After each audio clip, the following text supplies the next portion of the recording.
Comprendre les plus récentes nouvelles qui nous touchent. Eh bien, Olivier, encore une fois, le président américain Donald Trump frappe et impose des tarifs au Canada. Les tariffs, oui, Donald Trump a posé ça hier en signant un décret. Là, c'est 50% de droits de douane supplémentaires sur plusieurs produits canadiens. Et ça, c'est cité par le gouvernement américain en réponse au traitement discriminatoire du Canada sur les produits américains, pointant ainsi les conflits commerciaux sur les produits laitiers, l'alcool et l'automobile. En fait, pourquoi, là, plus précisément, c'est que Washington a reproché à Ottawa d'appliquer, depuis avril 2025, on le sait, un tarif de 25% sur les véhicules américains qui ne bénéficient pas, en fait, avec ces tarifs de 25%-là, du traitement préférentiel prévu par l'ACUM, qui est l'accord Canada-États-Unis-Mexique. Donc, les produits qui sont appliqués sur certains trucs, ça peut être varié de bâtons de hockey, de bière, de whisky. On peut aller aussi dans des produits laitiers, parfums, cosmétiques. Écoutez, on parle de 550 produits qui sont visés par ces nouveaux tarifs-là. Même les décos de Noël. Les décos de Noël. Donc, on veut vraiment... À Noël, là. Ça, c'est chiant. Ouais, et là, Forbes, en fait, vous le savez, est-ce que ça, c'est une menace? En fait, c'est de savoir s'il va réellement le faire, parce que ça serait applicable dans un mois, d'accord? Mais là, on le sait, selon le magazine Forbes, en date de juillet 2025, Trump a déjà reculé 28 fois sur des menaces tarifaires. Juste au Canada, là, sur une douzaine de menaces, ben, c'est déjà, depuis 2024, oui, on a environ 6 ou 7 reculs. Soit des pauses, ou du moins des réductions, abandons, bref, des modifications. Donc, à voir si réellement ça va être fait, mais c'est quand même inquiétant. Je ne le cacherai pas. Ben, c'est sûr que lorsqu'on a vu ça au cours des dernières heures, on s'est dit, bon, ça y est, ça recommence encore. Et quand tu regardes la liste de produits là, qui sont très, très, très variés, tu l'as dit, ben, on essaie de trouver un peu le fil conducteur. Là, pourquoi tel produit est visé, pourquoi tel ne l'est pas. Des fois, on a l'impression que le président a un bandeau sur les yeux puis il joue au jeu de l'âne là, avec la queue. Là, il whoop! Ah, ben ça va être ça. Ça va être ça, tu sais. Je retiens quand même dans la liste les produits laitiers. Ça, c'est un message très clair que le président américain veut envoyer pour la renégociation de l'ALENA en ce qui concerne la gestion de l'offre. Alors, le président envoie un message clair. Maintenant, quelques réflexions en lien avec ça. Ce qui fait mal dans ce cas-ci, c'est que même les produits qui étaient couverts par l'ACUM, cet accord de libre-échange nord-américain, sont visés. Et c'était pas le cas les autres fois. Maintenant, c'est du Trump tout craché. Il a fait ça toute sa vie. C'est-à-dire menacer, mettre le gun sur la tempe de quelqu'un, lui donne un délai, c'est-à-dire dans ce cas-ci, c'est 1 mois, pour essayer d'avoir un rapport de force dans la négociation. Si vous avez lu The Art of the Deal, là, c'est ça. Là. Au moins, il a le mérite d'être constant, c'est-à-dire qu'il a toujours fait des affaires de cette façon-là, le président. Dans ce cas-ci, il se base encore sur une vieille loi de 1930 qui fait référence à la concurrence déloyale d'un autre pays. Mais je veux dire, on a une concurrence déloyale assez large, merci. Et dans les raisons aussi, c'est un peu comme l'intimidateur dans la cour d'école, là, tu sais. Que là, il sac une volée à quelqu'un, puis là, il faut que la personne reste à terre, puis tu sais, faut pas que tu répliques. Ce que Trump dit, il y a juste 2 pays qui ont osé répliquer, le Canada et la Chine. Puis le Canada est menaçant. Oui. Mais là, que va faire Mark Carney? Parce que, souvenez-vous qu'il s'est fait élire sous cette promesse-là, là, notre PDG du Canada. Là. C'est lui là, qui était capable de gérer le Donald de l'autre côté de la frontière. Là. C'est pas Poilievre. Non. C'était lui. Il y avait juste lui qui avait le CV bien garni pour pouvoir composer avec les sautes d'humeur du président américain.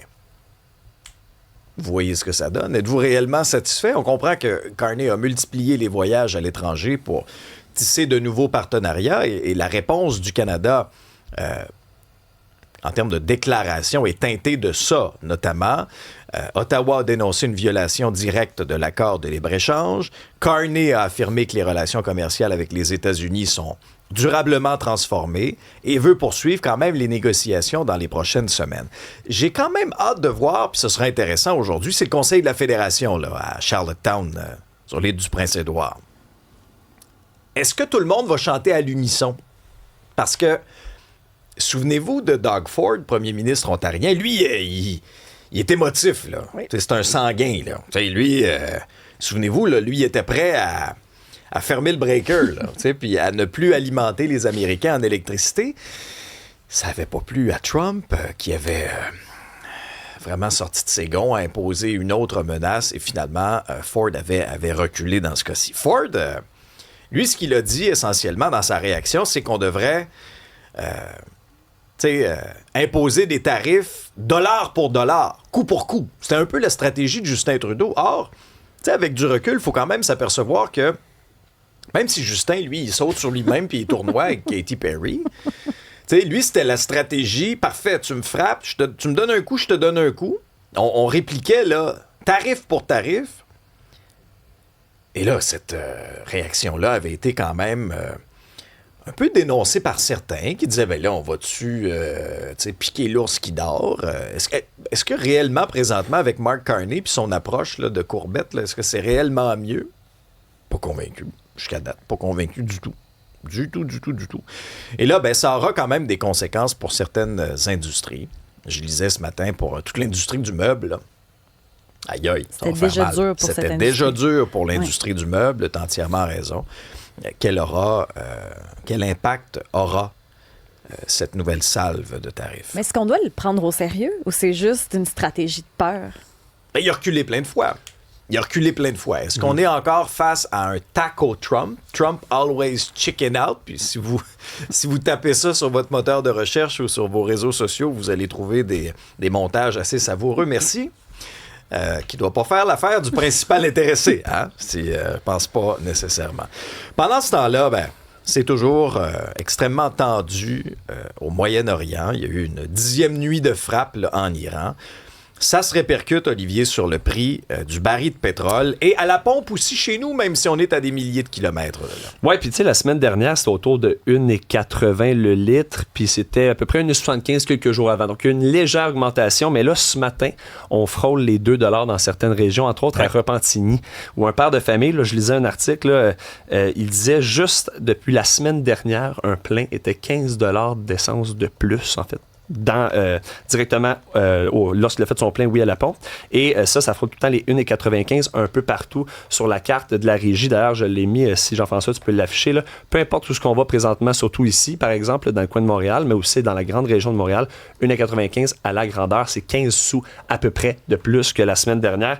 Et ça, juste pour vous dire, des fois, on peut se consoler en se comparant parce qu'aux États-Unis, je tiens à vous mentionner que c'est 4 $ US le gallon, soit 3,78 $ le litre actuellement. Donc, c'est des gros bidous. Voilà, puis ça, c'est canadien, 3,78 $ le litre, juste pour vous mentionner avec la conversion. Et n'oubliez pas que là, on a une petite pause là, de cette taxe d'assises, mais ça va revenir. Là. Fait qu'avec le prix que vous allez voir à la pompe aujourd'hui, Montréal, c'est ça en m'en venant, là, c'était presque 1,96 $. Mais là, dans quelques semaines, si c'est pas réglé de l'autre bord, là, faites plus 10, là. Plus 10, plus 15. Assez rapidement, on va se retrouver encore en territoire là, au-delà du fameux 2 $ là, le litre. Un pilote a perdu la vie à Victoriaville. Oui, triste nouvelle, c'était hier soir autour de 18h30 dans le coin de Victoriaville. C'est un pilote d'un aéronef, qui est décédé. Il y a eu un accident tout simplement et il est resté coincé à la barre de son appareil et l'appareil a pris en feu. Donc, malheureusement, lorsque les autorités sont arrivées sur les lieux, son décès a été constaté immédiatement. Ça, c'était le porte-parole de la Sûreté du Québec qui nous affirme ça, Louis-Philippe Ruel. Une noyade, cette fois, c'est en Haute-Gaspésie. Décidément, là, cette séquence sombre se poursuit. Oui, en effet. Puis ça, c'est déjà une 43e noyade non officiellement présumée. En fait, là, cette année, en date du 20 juillet, contre 40 au même moment l'an dernier. Donc, on s'en va pas dans la bonne direction. C'est un immigrant philippin et père de famille de 3 enfants, âgé de 38 ans, ce père-là, qui a été englouti dans les eaux du fleuve Saint-Laurent jeudi dernier. Là, on vient de le découvrir, on vient de savoir l'histoire, qui pêchait, en fait, en tentant de sauver un Montréalais qui pêchait en Haute-Gaspésie. Dobel Retuta, qui est un passionné de pêche, allait souvent dans cette région-là, et aurait plongé à l'eau pour secourir Pépito Junior Labador, un Montréalais de 45 ans, qui est emporté par la marée alors qu'il se trouvait sur des rochers pour pêcher. On suppose que la marée a dû monter et a été emportée par le courant. Ça, Dobel Reduta, la victime, l'homme décédé dans la situation noyée, en fait, est père de 3 enfants de 4, 8 et 14 ans, donc aurait sacrifié sa vie pour tenter de retrouver l'autre homme, qui n'est toujours pas retrouvé. Lundi dernier, il y a eu des conditions météorologiques qui ont dû faire en sorte qu'on a cessé toute recherche, donc ça commence à tarder tranquillement. Là, on parle de jeudi dernier, ce cas de noyade-là. Donc, on aurait supposément une 44e noyade lorsqu'on va enfin savoir le cas de Pepito Junior Labrador, l'homme que Dobel Retuta a tenté de sauver. Vous vous souvenez du bon Mohamed Bekali, là? Hein? Cet individu qui vraiment parle aux femmes au Québec avec beaucoup de respect. Vrai Don Juan. Hein, il se filmait puis il écœurait les policiers. Puis il y avait une séquence qui avait fait le tour du web qui était devenue virale. Là. Il insultait Misogyne une policière. Ah ouais, des propos misogynes, c'était terrible. Ben là, il se fait un petit peu rattraper par la justice, le bon Mohamed. Oui, il a été arrêté, puis on va en parler un peu plus tard à 7h, si je ne me trompe pas, avec notre invité. Là. Mais oui, il va faire face à 3... Exactement, Roger Ferland. Il va faire face à 3 chefs d'accusation. Il est accusé d'avoir publié une libelle diffamatoire à l'endroit de 2 policiers et une policière. On se rappelle la policière de la première vidéo qui avait apparu au mois d'août dernier, mais qui est réellement devenue virale l'hiver dernier. Et on avait aussi vu une fameuse vidéo, puis on ne va pas les remontrer, ça sert absolument à rien de donner, je pense, l'attention à cet homme-là, mais par rapport aux 2 policiers, là, on va dire l'amas de policiers qui est autour de lui en le traitant, entre autres, de vieux chauves, bababab, on va pas aller plus loin que ça. Donc, oui, puis présentement, en fait, ça, c'est fait 3 même, chefs d'accusation, donc libelle diffamatoire, je le répète.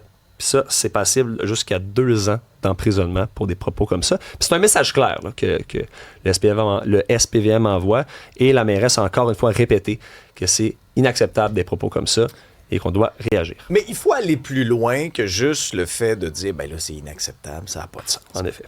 Non, mais parce que il y a une disparité dans la loi qui est assez incroyable. C'est-à-dire que quelqu'un, par exemple, à Montréal, qui insulte les policiers, a un langage ordurier, misogyne ou quoi que ce soit, peut, en théorie, le faire en toute légalité. Pouvez-vous croire?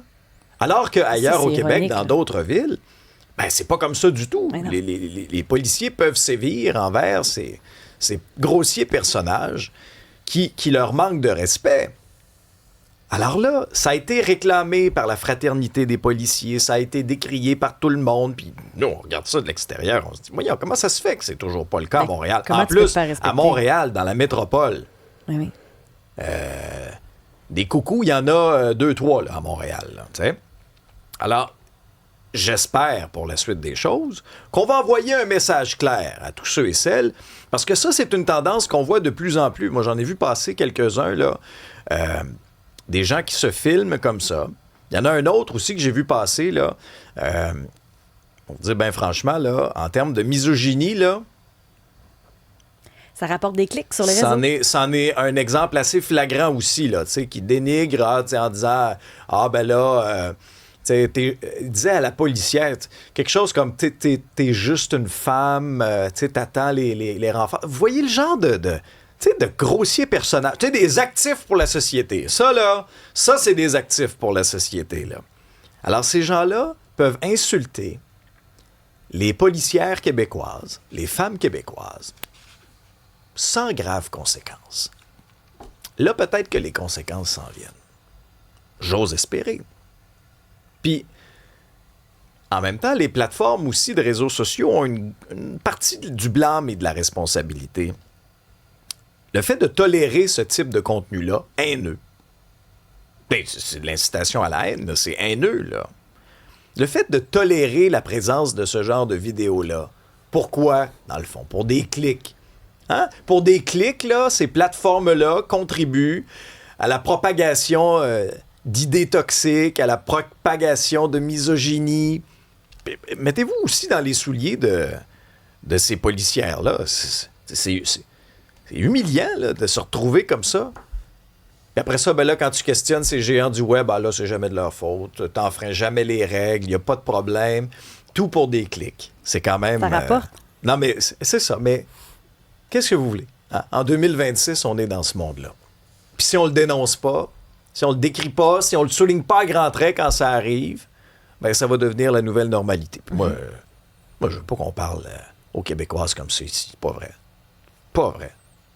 Moi, je resterai pas silencieux, muet face à ce genre de grossier personnage-là qui s'adresse aux femmes ici de cette façon-là. À un moment donné, il faut tracer une ligne. Scène culturelle, Isabelle, bon, j'ai été un peu étonné lorsque j'ai vu cette manchette-là. Marc Messier, le grand Marc Messier, qui n'aura pas droit non plus à des funérailles nationales, tout comme non plus Michel Côté. Michel Côté. Fait que là, je me questionnais, c'est quoi les critères? Ben, c'est ça un peu le problème, c'est qu'il n'y a pas de critères. Donc, il y a la fille une des filles de Michel Côté, de Marc Messier, Ouais. Gabrielle, qui a fait une déclaration à OK. nos collègues du journal pour dire que son père est discret, qu'il n'avait pas envie d'être exposé comme ça, que sa vie privée était hyper importante. Puis c'est le souhait de la famille, finalement, de ne pas avoir de grandes célébrations de la sorte. Il y aura quand même un registre de condoléances pour ceux et celles qui ont envie de lui rendre hommage pour ses différents rôles dans Brou, Lancer compte, Les Boys, La Petite Vie. Ce sera public dans les prochains jours en ligne. Michel Côté, comme tu l'as dit, il n'a pas eu non plus ce genre d'honneur-là, mais on avait placé les drapeaux en berne aussi. Il y avait une espèce de petite chapelle ardente au théâtre du Monument national à l'époque, mais à chaque fois, il n'y a pas de critères. Ce qu'on veut, c'est des personnalités publics qui ont marqué la société québécoise. C'est assez large, merci. Les dernières, Serge Fiori, Carl Tremblay, Jean-Pierre Ferland, Renan Gélil avait eu droit aussi, Guy Lafleur. Mais oui, parfois, on se demande pourquoi il y a des grands noms comme ça qui ne rayonnent pas. Mais en même temps, hier, ça a été vraiment beau de voir les hommages qui ont été faits au Temple de la renommée de Juste pour rire. Oui, t'étais là, d'ailleurs. Oui, hier. c'était pour la petite vie. Puis avant de commencer les hommages, il y avait la gang qui était là. Il y avait Claude Meunier, Diane Lavallée, Bernard Fortin, José Deschênes, Guylaine Tremblay qui étaient sur scène. Marc Labrèche n'était pas là, mais il a fait une vidéo plus tard. Mais il commence pour rendre hommage à Marc Messier parce que les acteurs se disaient « Ah, c'est tough d'avoir du fun, puis en même temps, ça fait juste 2 semaines qu'on l'a perdu. » Puis en même temps, ben, ils nous ont fait faire une minute de rire. Ils ont fait un montage des meilleurs moments de rire Régent. au lieu d'une Oui, minute oui. de silence? Oui, Ah, c'était c'est bon, vraiment ça. drôle. Puis Claude Meunier aussi a pris la parole pendant plusieurs minutes, un bon 3-4 minutes. Il y a eu ovation debout, je dirais, 3-4 minutes aussi. Ça donnait comme celui quand il a parlé de son interprétation du personnage de Régent.